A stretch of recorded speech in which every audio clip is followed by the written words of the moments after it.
So we'll call our Personnel Committee meeting to order, which is really a confirmation hearing.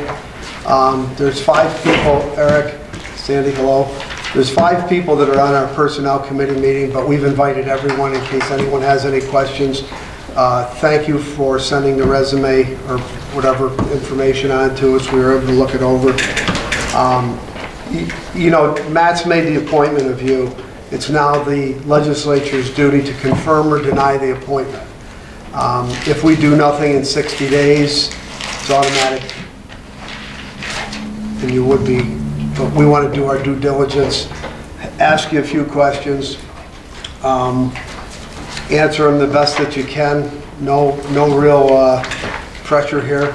We just want to, you know, make sure that we're making right decisions and confirming when we confirm. So I'm going to start out with a few questions, and I'm going to go around to whoever wants to ask. Just raise your hand. It's going to be a pretty open thing. I read your resume over, Eric. I know you a little bit. We don't know each other great. I probably know Sandy a little bit better because of work that we've done in the past, but I thought your resume was impressive, especially your work out of Syracuse. I think you were a field manager of like 200 employees? No, it was the company I worked for employed over 200 field mechanics. There was a company built of, it was a mechanical corporation, fire sprinklers, controls, HVAC, plumbing, a whole big welding shop, fab shop, and the whole company combined was over 200 employees in the that worked in the field, plus office staff. I don't know. I didn't oversee the building office staff. I was in the field. But a number of employees. Yeah, there'd be, depending on the size of the project, I could have a project with 8 employees. You could have a project with, you know, that where we ran, you know, dozens of laborers. You know. I'm satisfied with your resume and your credentials. I really am, but I'm going to ask you a tough question because I know a couple people have asked me, and I just want you to be as candid as you can. You're the supervisor in the town of Florida right now, correct? Yes, correct. I was a supervisor in the town of Minden, so I guess I could speak firsthand. And I know that there is sometimes relationships that have to happen between the town supervisor and especially the county commissioner, because you know you got the contracts with the snow plowing. Right. You know you need to have work. There is going to be, without doubt, because this is it's a small county. There is going to be, without doubt, someone who says, "Oh, Eric, he's doing favor or he's doing more for the town of Florida," for instance. How are you going to diffuse? How do we diffuse? Or how do you diffuse? Because it'll happen. And the second part of my question is, I know you're a supervisor now and you were elected 3rd generation. If you're like me, you don't like to give up anything that you're doing, at least till the term's up, but do you plan to proceed on and run in the future, or are you going to play that by ear? Or how do you? So answer both those parts, and then I'll be done. Well, to answer the second part of your question first, as far as were my plans to continue and seek another term, should I be appointed, I was going to see where the road led, you know, into next year. As I've done with the town, I put my personal business first, you know, is what I did, because that's what takes care of my family. And then I put the town second, but I don't want to make it sound like I put the townspeople, you know, second, because I always did what I could for, you know, for my constituents. You know, so I guess I just want to see where the road leads. You know, was going to be, you know, my decision, and I would make that decision next year. And if it got to be too tough a road, and I couldn't commit to the town, which I needed, you know, where I felt I was committing enough time, then I would not seek another term. Or if, for instance, the person who appointed you says to you, I'm doing hypothetical here, so the person who appoints you or the body who confirms you, there's a number of us who say to you, you know, Eric, I got this going, and this one's in my ear here, and this one's in my ear. We just think it's causing a little bit of, it's not going to be our decision. It's going to be yours, but you wouldn't have a problem stepping away if needed be. If push came to shove, I wouldn't let it be a deal breaker. No, I would pass the torch on to, you know, to someone else at that time. But as you said, Tom, I would like I definitely would like to fulfill my term, you know. 1 year, 2 years left, what do you I have think? 1 year. Next year will be my second term completed. But, you know, I just want to say I did, when the position was presented to me several months ago, I attended Associations of Towns seminar along with Cheryl, and I attended a couple legal classes with the Associations of Towns, and I met with their legal team, and I presented the case to them, and they took some time and they got back in touch with me and said, based on the county's form of government, being a legislator and being a town supervisor has no official vote to county level, they deemed it not to be a conflict to hold the two. Legally, no conflict, but Yeah, I understand, there's always a certain. your family's been involved with it long enough, Right. you know how the, Oh, how absolutely, the, absolutely. And I deal with that in the town of Florida right now, you know, on a daily basis, you know, with friends, you know, and other constituents, you know, people looking for favors, you know, and you can't keep everybody happy, and I think I've tackled every issue in the town head on, you know. I've been in the paper controversy with the fire departments, you know, and there was, you know, we had some issues go on there, and I lost several friends over that deal because I didn't play favoritism. You know, I looked after the constituents of the town, you know, to the best of my ability. I mean, typically, Along with my board, you know, nothing was done on my own, it was. typically the highway superintendent, at least in my town when I was supervisor for 12 years, the highway superintendent is the guy who's going to you, or, you know, I would go to, you know, he would go to Paul unless he was just jammed up and he needed me to make a phone call. So it wasn't really me as a supervisor that did that. Is that how it works now? Does Mr. Weller end up doing most of that, or do you partake in No, that? yeah, that's 99% Mr. Weller. Bill brings his whole road program to me, what he wants to do for next year come budget time. We just went through this over the past month, and we prepare a budget. He brings, you know, brings his whole budget to me. We sit down and go through what we can do, what he can't do equipment-wise. I think in my 3 going on 4 years as supervisor, I've only picked the phone up maybe twice to call Paul Claiborne on certain issues in the town.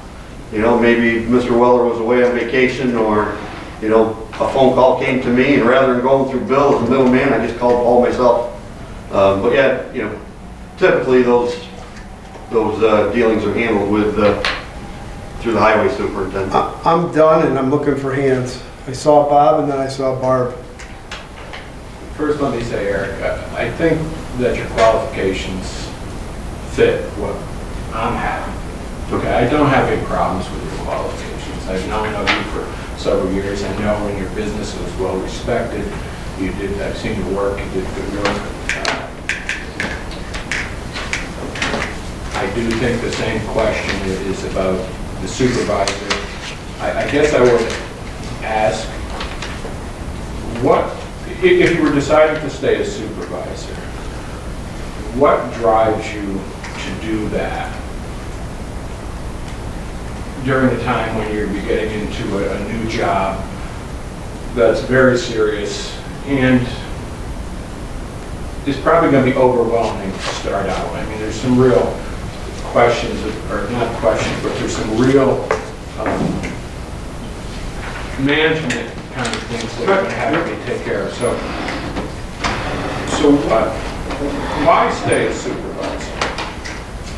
Well, I think that the condition of the town of Florida and the state that the town is in, with the town clerk that we have there, the board that's there, our highway superintendent, the town on a day-to-day basis, it pretty much runs itself. It's a pretty smooth running machine, and I spend, and my clerk will testify to this, I spend limited time in the office, you know, but I'm always available by phone, and I take care of 95% of the town's issues, you know, over the phone, which, yeah, it could be, you know, am I going to be doing that would I do that during county time? Yeah, I understand. And that's not my question, and again, I understand that. I guess my question is, why couldn't someone else step into your shoes and fulfill your dreams for the town of Florida with your counseling or advice, rather than to deal with, you know, both issues, which could be pretty serious, I guess, at times? Well, I'm sure that could be done. You know, I stepped in for when, Bill Strebe was done, I stepped in and, learning curve took me about 4 months, to get my feet wet and, the things were up and running, and it was, so it could be done, that could be done if the issue really, or if it really became an issue, but it could be done. But personally, I would definitely like to at least fulfill my duties to the residents of the town for the remainder of my term, should I be able to do so. Bob, are you done? Okay. Barb? All right, first thing I want to say is I appreciate the gravity of the situation being with the supervisor. My father used to say, if you need an answer right now, the answer is no. So I don't need an answer to that, but there's another perspective that I see, that it's a double-edged sword. You could sacrifice the needs of your municipality because it is your municipality. So it's a concern of mine that there might be a conflict there, but I've gotten to know you a little bit in my 7 years of being here, and I've read your resume, and I think that you could be a real asset to the county. I have a little bit of conflict here because I feel that we are growing in size in government, which has nothing to do with you personally. Mm-hmm. So as we're going throughout this, I'm right on a balance line right now.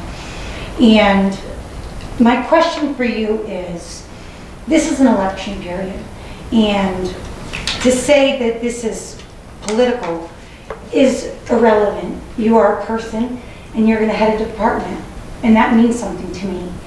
And if I vote to support you, I vote because I think that you can do a good job. And the question I have is, if the election goes one way and there's a change in the budget in January, do you think you would be able to go with that flow and work manageable? I think I kind of know the answer because your resume is it's a solid resume. And I think that you're a good person that will be able to go with that. But being the head of a department that's a strong department, I need to hear your answer to that. Barbara, just so that Eric's not confused, I think you're referring to that other position when you talked about change in the budget? Yes, but I wasn't trying to be particular. I was just saying if there were any changes, yes. Well, I guess I don't know the changes that are being discussed, but I mean, I've learned to adapt, through my whole career, Yes, sir. with change and, all back to when I worked for an outfit out of Syracuse. You go from, your contract budget can go from one number to the next thing next things are getting cut, manpower's getting cut, things change, and you adapt to it, and you do the best you can with the resources you have. And I feel as though I'm a people person. I get along with everybody that I work with. I've had my run-ins, so hasn't everybody, but at the end of the day, it's, you hope you're on speaking terms, you shake hands, you move forward. Like I said, I don't know what the budget is that you're talking or referring to, but. I wasn't trying to be specific, but adaptability was the word. Right, and I've learned to do that through my whole career, especially being in business for myself, Yes. Things happen on a job, you underestimate things go a different way. You pick up, you move on, you learn to adapt. Excellent. Thank you very much, Eric. Barb just made a comment about, like your town may end up sacrificing, which is a good comment because it's true. Thank you. Because there'll be the side of you that says, if I do this for the town, it's going to look like I did this for the town. Right. And I use this analogy, and you're a plumber, so you know it, and she'll probably attest to it. The carpenter, his house is the last one to get done. The plumber, his house is the last. Well, let me tell you right now, we put an addition on our house all summer, okay? Put a new second story on. I still don't have the heat on to the second floor of the house. It's about 58 degrees up there right now. She just said to me tonight when she was coming out of the shower, she says, "We gonna have this fixed sometime soon?" Next Christmas. I'm working on it, you know? So, Any other, gotta be more quick, go ahead, Ryan. Thank you. Not necessarily question per se, but I think, you know, your resume, your qualifications speak for themselves. I think one of the most exciting things about, that I felt when the executive made his decision on who to appoint to fill the vacancy is, you not only know how a budget works and how to run a municipality, but you run a small business. And I think one without the other, you can highlight our strengths in our Department of Public Works while filling in some areas that we need some help with.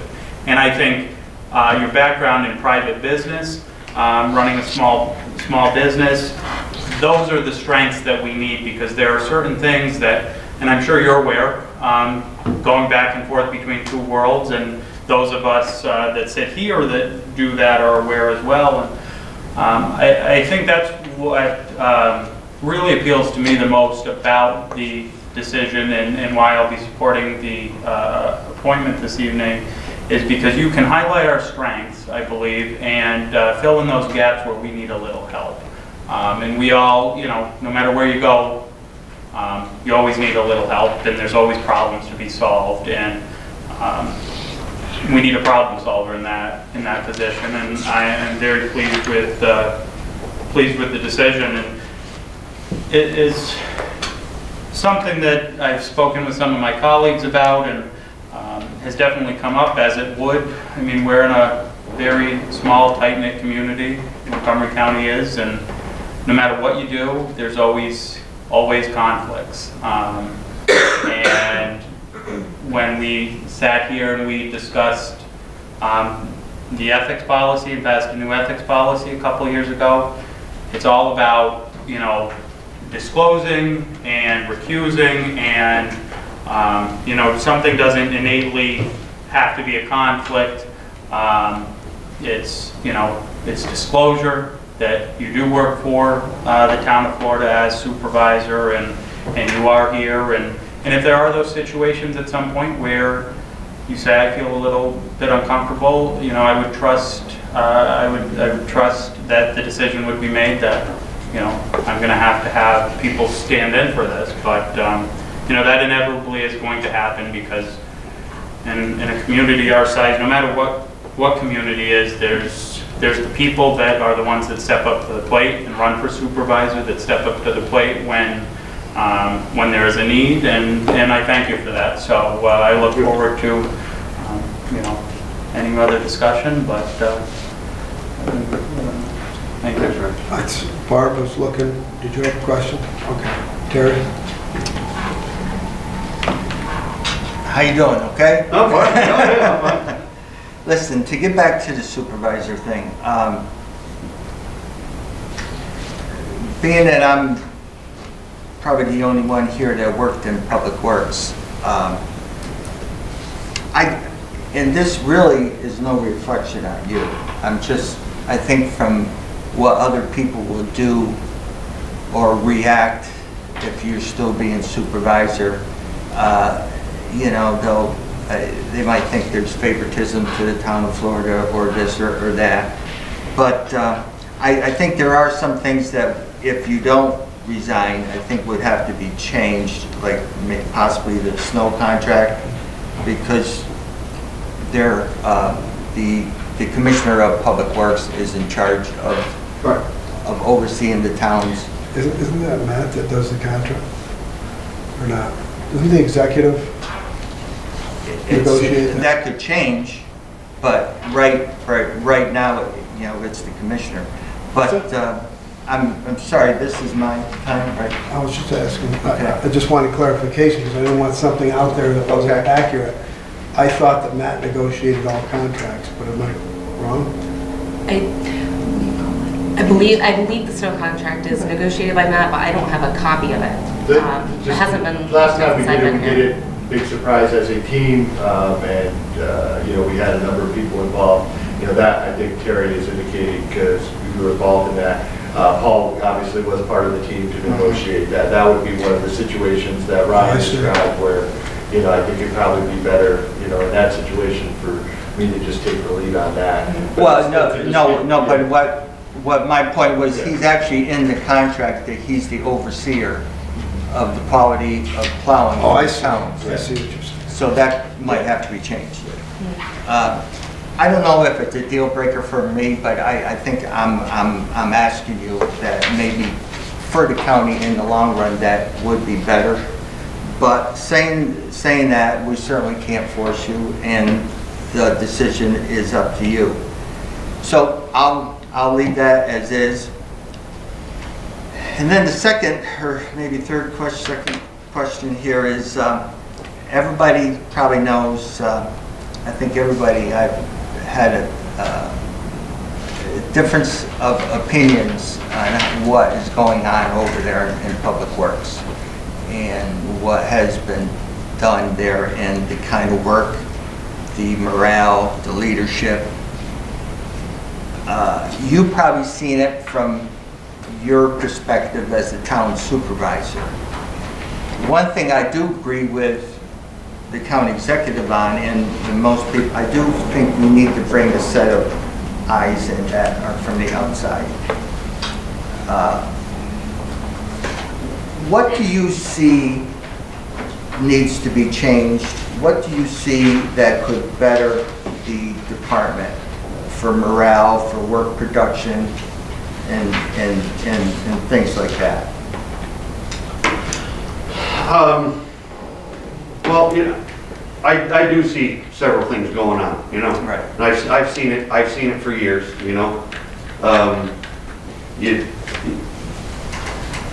How do I say this without getting in the newspaper and make myself look like everybody's gonna hate me before I even get in there,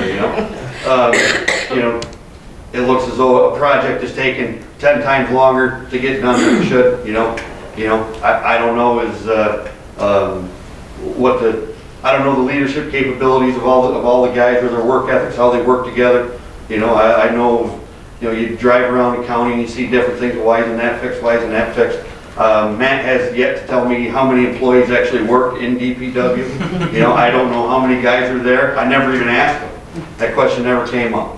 But I guess, given the opportunity on day one, it's going to be bringing everybody in and getting to know them first and see where their strengths are, what their work ethic is, I know what mine is, growing up on a dairy farm there, Right. I know what I'm capable of, I don't know, I know there's union contracts involved, I don't,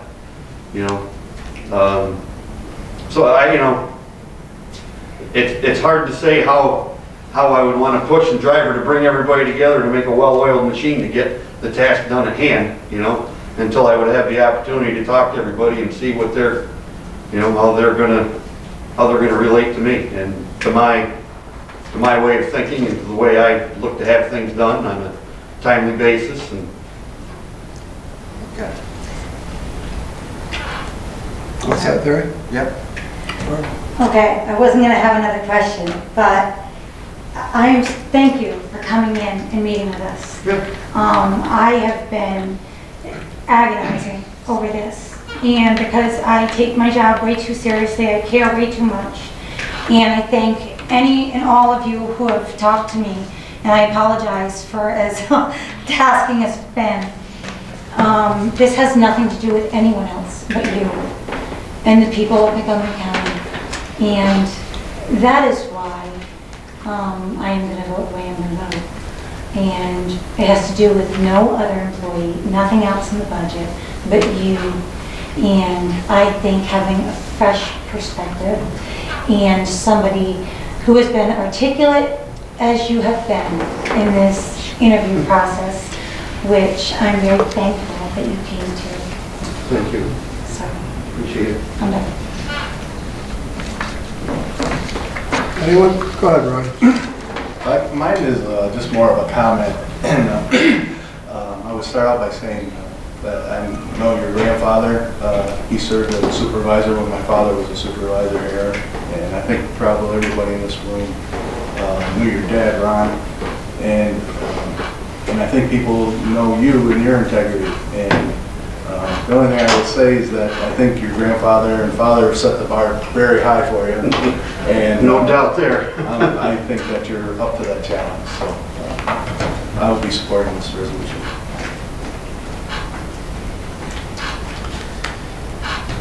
Anyone else? Oh, Martin, I just okay. have a comment. Don't take it the wrong way. I hope you're ready for a lot of paperwork. Well, from day one, when I took over office in town of Florida, I got buried with a pile of FEMA paperwork like that after the flood. Sandy can tell you it was 11, 12 o'clock at night before I was...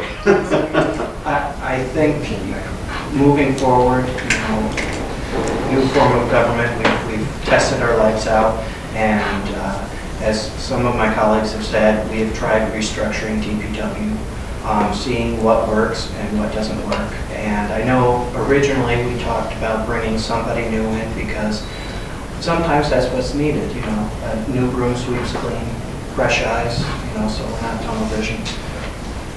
And one thing that I've noticed, and it's not to knock anyone, I think from your resume, being a small business owner and working as a supervisor of other employees, that you understand that morale is important, but at the same time, you're willing to get your hands dirty and not ask somebody to do something that you wouldn't be able to do. Correct. And I hope that we're able to correct the morale issue.